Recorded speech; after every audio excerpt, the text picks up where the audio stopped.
İmamlar bütün ayələrin həm təfsirini bilir, həm təvilini bilir. Keçən dəfə dedim, Əli əleyhissalam bir Quran gətirmişdi.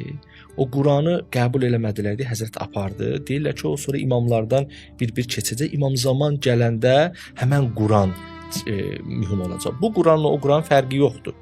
Çünki Quranın içi təhrif olmuyor. Allah deyib ki, qoruyacaq.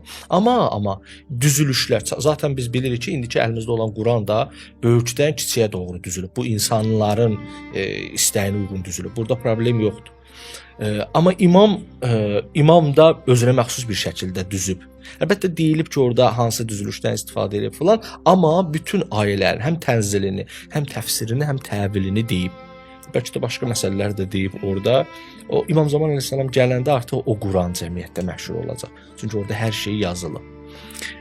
Və imamların elə varlığı bunun üçündür. İmamların varlığı bunun üçün. Çünki belə də olmalıdır. Quran hər şey zahirdən ibarət olsa, onda bu ancaq o dönəmə aid olan kitab olar. Hər şey zahir olsa. Məsələn, iradlardan birində də gördüm, mənə göstərdilər ki, deyir ki, yəni harda yazılıb ki, zahiri var, batini var Quranın.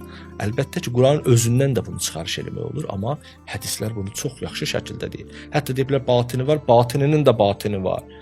Nə qədər batini var? Əli əleyhissalamdan buyurur ki, Peyğəmbər mənə Quranın batinini öyrədirdi. Batininin batinini öyrədirdi. Ona görə də Qurana heç vaxt zahiri baxmaq olmaz. Kim Qurana zahiri baxsa, o düzgün baxmır. Və onu da bilənlər ancaq Peyğəmbər və imamlardır. Ayənin də dediyi kimi rasixundur onlar bilənlər. Və onlar daha yaxşı bilər və biz də ona görə də Peyğəmbər onları bizə tapşırır ki, iki ağır əmanət qoyun. Biri Qurandır, biri də ki, Əhl-i Beytdir.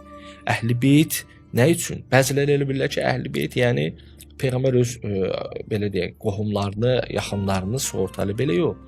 Bizə ona görə onu əmanət qoyur ki, bunlar sizə dini yaxşı başa sala bilsin. Bunlar yaxşı başa sala bilərlər.